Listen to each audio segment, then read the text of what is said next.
Welcome to the Upshot, Multi-World Disc Golf podcast about the latest in the disc golf world. I'm the publisher, Charlie Eisenhood. Joining me is Josh Mansfield. Happy Thursday, everybody. Hope you had a chance to check out our subscriber bonus segment about a little winter disc golf that we put out yesterday.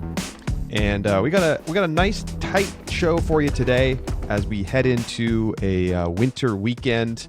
And let's take a look, first of all, Josh, at what's been going on in the sponsorship news department. There's been a few announcements. What stood out to you the most here? Yeah, I think the first one that is probably the most notable is we've got Matt Bell, who we knew previously had ended his contract early with DGA, but had not announced where he was going. Well, he's now announced that he's going to ThoughtSpace Athletics, the TSA. He is, in an announcement, getting a signature disc and jersey from them. And, you know, Matt Bell, he's been someone well known for his Circle 2 putting.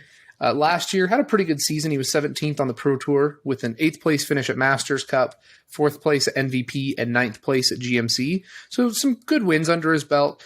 My question for you, Charlie, do you think that this change of sponsorship is enough to push Matt Bell forward, or do we think, you know, we kind of know where Matt Bell is and that's where Matt Bell will sit? Well, I mean, if we're talking about whether this is going to change his fortunes as a player, I mean, I don't really think that has much to do with it. I don't think we've ever seen a situation where somebody switching disc sponsors is really the thing that has catalyzed them into becoming a better player. I think a lot of that stuff comes from practice. It's archer, not arrow, as we've talked about. What I think is interesting about this is that, this is Matt Bell going from a sort of lesser-known company in disc golf with DGA to an even lesser-known company in ThoughtSpace Athletics. But, ThoughtSpace has a lot of very appealing stamps. I think the aesthetic of the brand is very good. They only make 6 discs, so I'm sure he's going to throw other discs as well. I mean, presumably he will have them all stamped by ThoughtSpace. We don't know yet, but I can't imagine he's going to fill his bag with just 6 molds. So going to be interesting to see exactly what his bag looks like. He may end up getting the benefits of a mixed bag sponsorship with like a retailer with the, potentially the sort of the monetary benefits of being associated with a specific brand. Interesting move. I think, it kind of makes sense for Matt Bell to not just like suddenly become another Innova guy or something like that.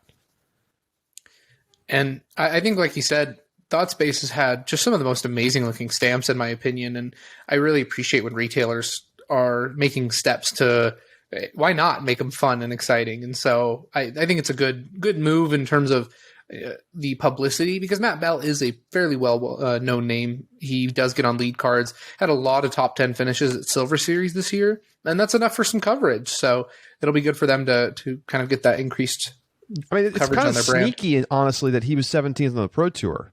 Yeah. Like, if you just asked me where did Matt Bell finish on the Pro Tour, I'd probably say more in like the 25 to 40 range, which maybe I'm overlooking him. He's a really good player. I think it's just his game plays better at certain courses than others. Mm-hmm. And so I don't think it's a surprise to see him have his best finishes at Masters Cup, MVP, and GMC. We're talking woods, okay? Yeah. And when we have so much of the beginning of the tour on wide open bomber courses, obviously that's not going to be where Matt Bell is rocking and rolling as much. He's going to pick you apart in the woods and make all his long putts. So cool to see this, and an interesting move. Not one I would have guessed. Yeah, I agree with that. Next move is another Woods wizard. Michael Johansson re-signs with Discraft 3 years. I think this is what surprised me, is that he's going to be staying there through 2024. Michael Johansson is a long-time player with Discraft, very popular with the community as well. And I don't know, Charlie, what did you think? I was kind of surprised to see the length of the extension. I mean, look, this guy's never leaving Discraft, okay? That's very true. So I figure that both sides just were like, you know what? We don't really want to have to do this every year. Let's just do a multi-year deal. Let's knock this out. I mean, MJ, he's not really relevant on a week-to-week basis on tour anymore. Still a great guy, great player. I could imagine him being a really good coach. That could be something that I would expect. I mean, it's such a pure thrower of the disc, and just isn't really competitive from a distance department to kind of win on today's courses. But why not? Like, it's not like this is just one of those loyalty situations. Like, MJ was the dude for Discraft through the lean years when they didn't have anybody else on their sponsorship team, and he didn't leave. So, he's going to keep getting paid because he stuck around and there's loyalty there. And I don't see any reason. I mean, they could do a 10-year deal for all I care. Discraft announced one more extension. Andrew Fish going through 2022. Andrew Fish has been with Discraft for a while now. I'm a big fan of Andrew Fish's Twitter. He does not pull punches on his Twitter. It's quite enjoyable. Full-time touring Twitter professional. For sure. Yes. And comes from Ultimate. I know he talks a lot about Ultimate. Still pretty active in the Ultimate scene, is my understanding. I would say Andrew Fish is probably now with Ella Hansen, at least on the MPO side, though, the most well-known name from the Ultimate world who is also competitive in disc golf. Oh, am I missing somebody? Is that a snipe at Brody Smith? I'm not really sure. Brody is the biggest star who also is from the Ultimate world. Fish is a better player than Brody. Yeah. And we'll see what happens with Brody. I mean, Brody, it feels like we haven't seen a lot of Brody lately. That's my feeling. I don't know how it plays to you. I mean, I know he's still doing a social media thing and he's on the podcast and whatever, but we didn't see a lot of him in the later part of the season. How is he going to play next year? But yeah, I mean, Fish is the best crossover player, if you want to look at it that way. Of course, he's not a full-time touring guy. He mostly plays on the East Coast, but he is somebody who could win a woodsy course against the top pros. I think he's 1027 rated right now. So, this is his 6th year with Discraft. No surprise to see a re-signing there. Yep. The final move that I am not sure we had announced, we did talk about Cole Redolin moving from Discraft. He did announce that he'll be going to Infinite Discs for a 1-year deal. So they're grabbing another player to add to their team. It seems like Infinite is really expanding their arsenal. I mean, they're growing their brand, they're growing their professional team. And I think it's noteworthy to see Cole, a young player, be moving over as opposed to Drew and Eric Oakley, who are well established on the tour already and have been around the scene for a long time. So totally agree. Very interesting, because Cole Redolin seems like the kind of person who's going to, command a decent, obviously not a star level contract, but a decent contract because of the ability that he's shown. Short contract, prove it year, maybe a chance for Redolin to try some different discs out. I don't know. I think it's really interesting because I believe that, among sort of nationally relevant young up and coming players who are truly teenagers who have not really established themselves as professionals yet, he is the only one that I know of that is sponsored by a retailer primarily. So, and it's certainly an interesting move, and looking forward to see how all that works out. And the one thing I want to mention is that there's a really important name that came from a retailer, Ezra Aderhold, coming from OTB and then moving to Discraft.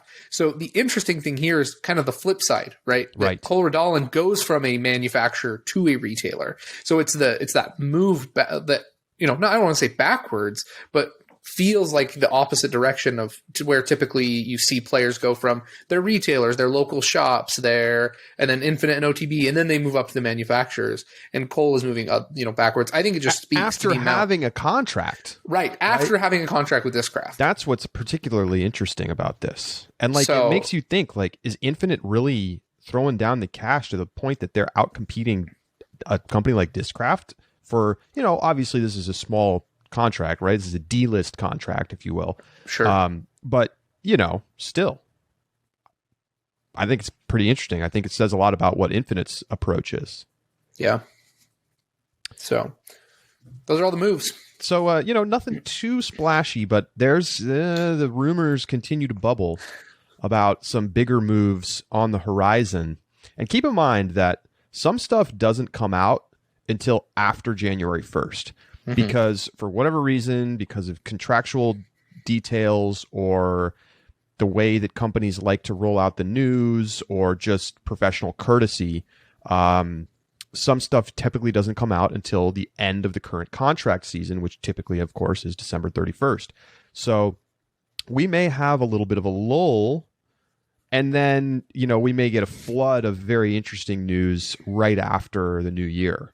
But again, I don't think anybody who's following pro disc golf online has probably seen rumors about Ricky Wysocki leaving Innova.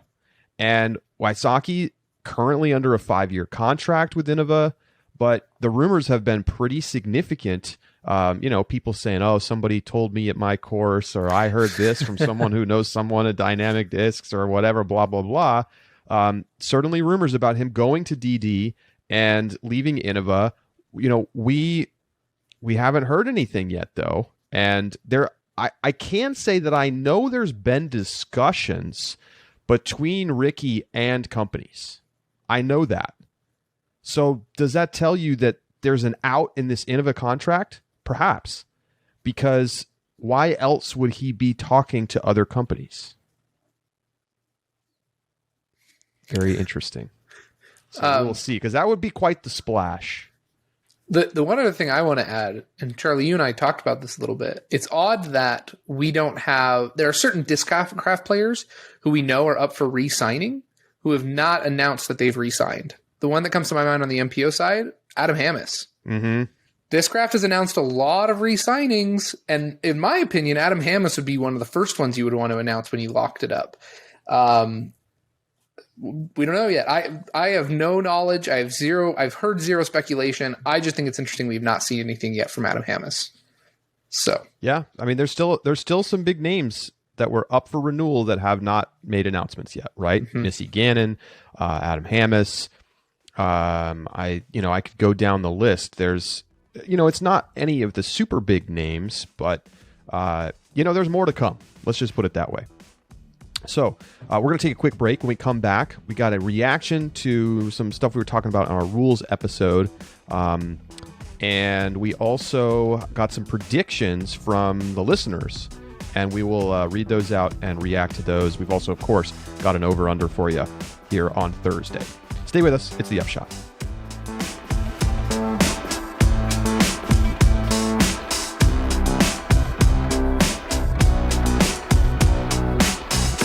The Upshot is presented by Pound Disc Golf, makers of the best bags in the sport. And you know what? They're about to be the makers of the best bags in a variety of other categories. Available now. Rapscallion bags, a spin-off of Pound. They make beverage carrier containers. I have one here at the house. It's awesome. It holds 6 bottles of wine, 2 big growlers, whatever you want to put in it. It's in a really nice looking case. You can take it to a dinner party. You can take it with you out to the park, wherever you're headed. Check it out, rapscallionbags.com. And keep an eye out for the Fly Pack coming to Pound very soon. A really beautifully put together travel bag. It's in the final stages of development right now. Check everything out at pounddiscgolf.com.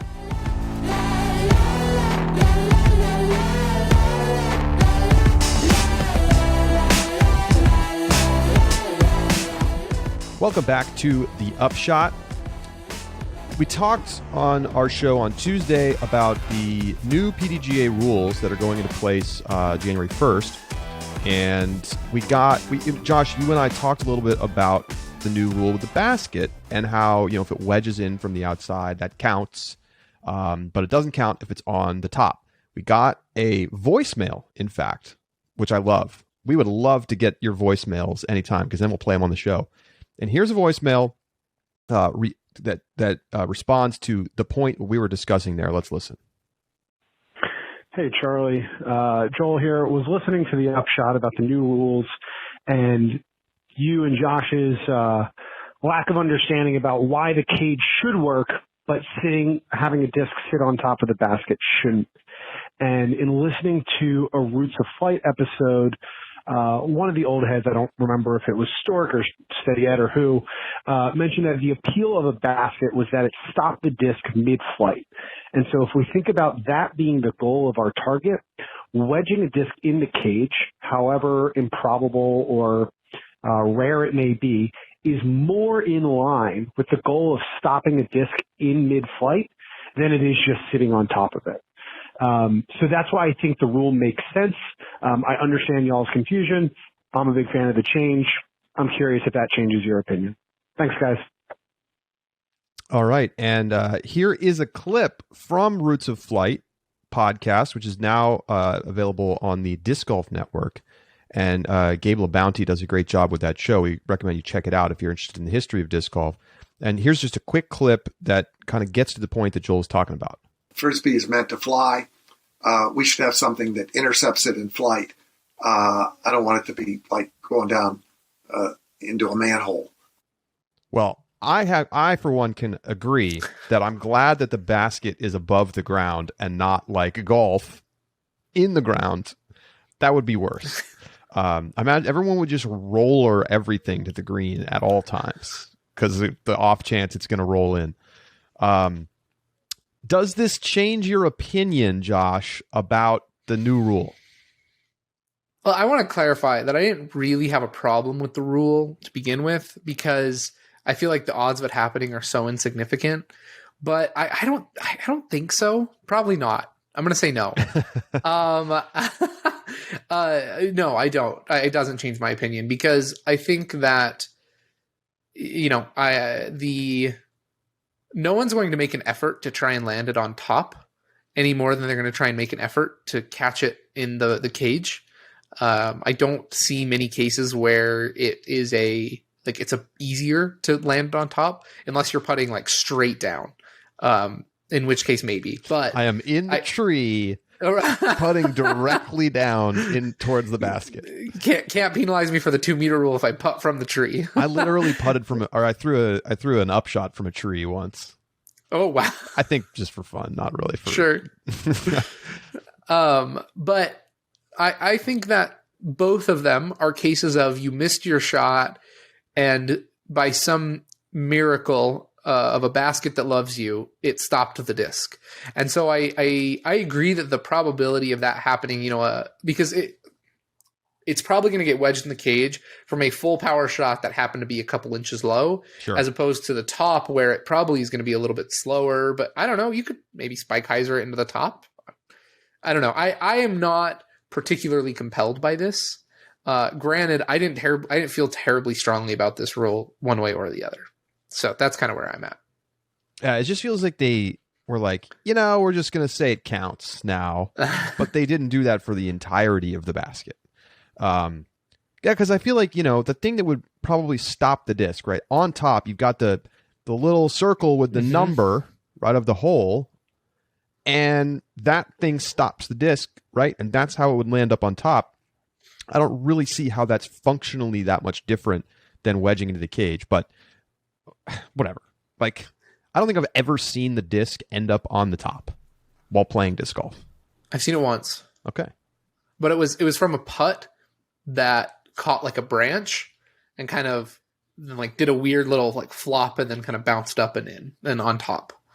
So it happens. It's weird, but I do appreciate, I will say though, I appreciate the appeal to the spirit of the rule, because when we were looking at some of the other rules, I think we did a pretty good job of trying to understand the spirit of where it comes from and how that functions. And so I appreciate the call to the history of the sport and kind of the spirit of why the basket is designed the way it is and how the rule kind of functions in part with that spirit. So I appreciate that, Joel, and can definitely respect then more an opinion of, I think the cage should count, because I think there's some legitimate spirit of the rule argumentation there and backing to it. Totally agree. And love the voicemail. Thanks for sending that in. A couple people pointed out as well that, we were maybe not as clear as we should have been regarding the Mando rule. The thing is, in the old rules, or I guess I should say the current rules, if you miss the Mando airspace, but the disc, let's say, rolls back behind the Mando again, you can still throw and be considered making the Mando. Now, that's obviously a rare situation, but it can happen. Now, it doesn't matter where the disc ends up. If you miss the Mando airspace, you've missed the Mando, you take the penalty stroke. So I think that's a way more sensible rule. And so just wanted to clarify that. Yeah, can't go backwards. All right, so we also got a couple emails with some predictions, because, of course, we did our future predictions last week. And Frank, Frank sent one in. First of all, he's taking the under on my private jet prediction. He says, when corporate sponsors get involved, they could fly their player on the company jet. Can you imagine a bigger flex than your player or players arriving by private jet? They would have top players begging to be on their team. We also can't rule out a wealthy patron taking an interest in the game. If anyone from a Walmart family member to the Sultan of Brunei were to get interested, then the private jet could enter the picture quickly. So, okay. Yeah, maybe. I don't know if I see the corporate, folks, like the C-suite folks aren't going to lend their private jet to the disc golfers. Just doubt that. Frank also says, I predict by 2027, players will have non-manufacturer sponsors, and each slot in their bag will be sold to manufacturers. They might start out selling the class to a sponsor, so like drivers and mids and putters, but eventually it will be max stable driver, max understable driver, etc. By 2027, he says. What do you think, Josh? I'm hesitant. I probably take the over on the entire slots being sold out of the bag, but I would say that, for example, like Drew Gibson's putter sponsorship we've talked about, we could definitely see that being moving forward. I feel like it's really hard, though, to say, oh, I want to buy your max distance understable slot, because a lot of pros don't bag like a turn. They bag 7 destroyers, and one of them is just like literally look like it went through a lawnmower. So it's a little bit, maybe someone still does purchase the spot of drivers. But I think if there is a company that's going to be able to do it, it would be the hydrogen discs, or the loft discs, with their new, I don't remember the name of the driver. Right, but the rounded edge. Yeah, the rounded edge. If this one delivers like it says, you could see company or people maybe being sponsored in order to throw that driver. So there's our test. We have a test case coming up that could be a possibility. A company that only produces a putter and a driver, one mold, may try and sell and buy or purchase the rights to a player throwing their disc. So here's a couple of thoughts from Ryan, some predictions. First, Disc Golf Pro Tour players will unionize by 2025. It's 4 years from now. That's such a good date. Good one. It's a good one. That's a really good date. Good over-under. You know what? Yeah. Let's make this today's over-under. Okay, all right. Over-under 2025, players in the, Pro Tour players unionize or have some kind of players association that's separate from, whatever, committees or whatnot. Sure. You get honors. Okay. I don't know if I want honors. I'm going to take the over. Damn. I think it's a really good line. Unionizing or players associations take time, though, and we don't even have a formal tour card yet that's been well established. Mm-hmm. I mean, I know it's coming next year, but I think that this is going to take a little bit of time, and so it's definitely going to happen. I wouldn't be shocked if by 2025 they've got the ball rolling pretty good, but I'm going to take the over. Yep. I'll let you have 25 and below then. Okay, fine. So I'll take 26 31st, 11:59 p.m. Yeah. Pacific time. 2025. Yeah, okay. I agree. I think it's also possible that there will never be a union. Golf does not have a players union. I actually wrote about this in Mailbag this week. So I would encourage you to go check that out if you're interested in reading a little bit more about my thoughts on potential players union. There are some differences between golf and disc golf that are worth pointing out, but I wish I had the over. Okay, couple more here. A women's pro tour DGPT will be established by 2026. I'll take this one. I mean, I think we already have that, don't we? Yes. I guess you could say that there's going to be a separate women's tour at some point in the future, but if it ever happens, it's going to be way in the future. Like, the Pro Tour is already operating a tour for both men and women, and they're committing to like the marketing on that as well. And here's why they don't separate, because that would require everywhere to run 2 separate tournaments on separate weekends. There's no way that's going to happen. I just financially don't see any reason why you would split that up when you can just run the simultaneous tour together. So I don't know. I'm with you on this one. I think they already do it, and I don't see it diverging any more significantly than it already does from the Pro Tour, from the MPO side of the Pro Tour. Okay. The final one here, I just lost my tab. It is a Masters Tour will be established by 2023. I'm going to say over. I think it's going to happen, but let's not get ahead of ourselves, right? I don't know that disc golf's ready for like monetizing a Masters Tour yet. It's going to take some time. You need the current generation to get old enough, and all of the people who have become fans in the last 10 years to kind of like grow up with those people and then want to watch 50-year-old Macbeth playing 50-year-old Lizotte in the Masters Tour. Like that, yes. I can see it. But by 2023, I can't see it. No way. There's aren't enough Masters players that you have the fans to monetize. I completely agree. Okay, we have a very quick Inside the Circle, and then we'll get you off to your weekend. Yeah, Inside the Circle, Thomas Gilbert wins the Chain Hawk Open this past weekend. I've got that up right here. So Thomas Gilbert beats quite an impressive crowd here in terms of the MPO side. Johnny McRae, Noah Fibash, Calvin Heimberg, and Corey Ellis round out your top 5. Casey White was in the field as well. So, I mean, some notable names, and he takes it down by 3 strokes. So we talked a little bit about Thomas Gilbert, about whether or not he just needed a little bit of time in order to settle in. Good performance. It's a nice result. Good start. If you're beating Calvin Heimberg, it's a nice result. I'll tell you what. Yeah, that is for sure. And then on the open women's side, Jessica Weiss, in a much smaller field than the MPO, Jessica Weiss takes down the win in a playoff against Deanne Carey, both at 2 over par. Ellen Widboom takes 3rd at 4, and those are really the names, noteworthy names on that side. So there is some coverage on this, so go watch it if you're looking for something to binge. Players are still grinding; they're still hitting the road. So congratulations to Thomas and Jessica. Lots of players still getting in tournaments for sure. A quick one here, and this is courtesy of Parked at a disc golf blog on Twitter. A great follow in the Twitterverse. This is a little bit more information about Vibram coming back to the sport. Now, we knew that they were kind of like going to maybe dip their toe back in. They made some discs and they sold them out. So here's a little more detail from Parked. They made a small run of discs. They were $40 a pop. They sold out in under an hour. They're now going to make a run of 3,000 discs to come out Q1, maybe Q2 of next year, and potentially upping their production of disc golf discs.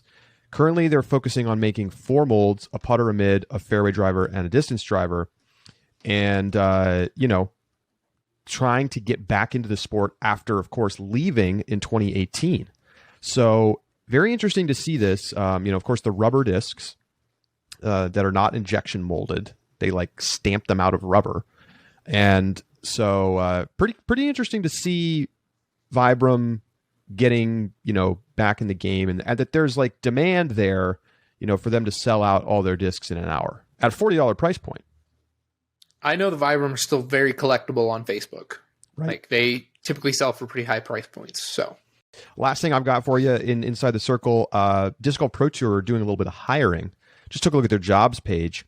They're hiring a bunch of folks in their media department, a remote production assistant, a media coordinator, a live producer, and I think most importantly and most interestingly, an associate director and audio engineer for the live broadcast. Thank you, DGN. You need an audio engineer for your broadcast. Thank you. Please hire this person. So I think, one of the weakest parts of DGN's productions has been the sound. And I hope that this helps to make that part of their broadcast better in 2022. They're also hiring an operations coordinator. So are these all full-time? No, 3 full-time and 2 part-time positions that they're hiring for. They continue to ramp up. I mean, the staff is like pretty substantial for the Pro Tour at this point. All right, that is going to do it for today's show. Thank you so much for tuning in. I got an announcement for you before we go. We have our roundtable episodes planned out, and we are going to be coming out with those over the 2 holiday weeks. They will probably just be 1 episode weeks. We're not going to do a Tuesday and a Thursday show unless there needs to be some kind of emergency podcast because of some big breaking news.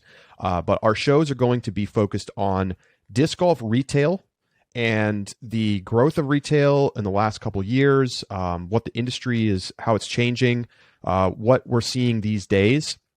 And that's going to be coming out in just a couple weeks. And then we're also going to be doing a roundtable episode focused on player sponsorships and the changes over time that we've seen in the contract department, and hopefully get some insight from players and the people who are signing these contracts at companies about how things have changed, what these contracts look like these days, and things like, what does it mean to have a multi-year contract? Are there options? Are there out clauses?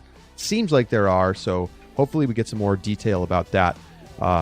We hope you'll join us for those in over the holidays. So, for Josh Mansfield, I'm Charlie Eisenhood saying so long, and we'll talk to you next week right here on The Upshot.